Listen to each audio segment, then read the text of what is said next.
শিবিরের প্রতিটি নেতৃবৃন্দ আছে। সেখানে কোনো দুর্বৃত্ত, সেখানে খুনি, স্বৈরাচারী, ভোটচোর, ব্যাংক ডাকাতদের দোসরেরা এখনো নাকি কমিটিতে তারা দুষ্টামি শুরু করতেছে। আমরা দার্থনিকণ্ঠে বলতে চাই, সোনারকুনি মাদ্রাসায় কিছুদিন আগে ছাত্র শিবিরের প্রোগ্রাম নাকি করতে দেওয়া হয় নাই। আমি ওদেরকে বলতে চাই, আর পিছনের দিকে তাকাবেন না, টেলিফোন আলাপ শুনবেন না। আমরা কাঞ্চাতে আসছি, ঢুকি করুন না, এগুলো আলাপ শুনেছেন না? ঢুকি যখন পড়বেন তখন দেখা যাবে।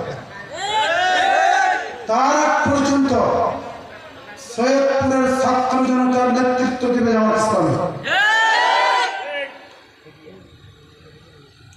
কামারপুকুর কথা বলতে চাই না, অনেক কথা শুধু কামারপুকুরের কথা বল।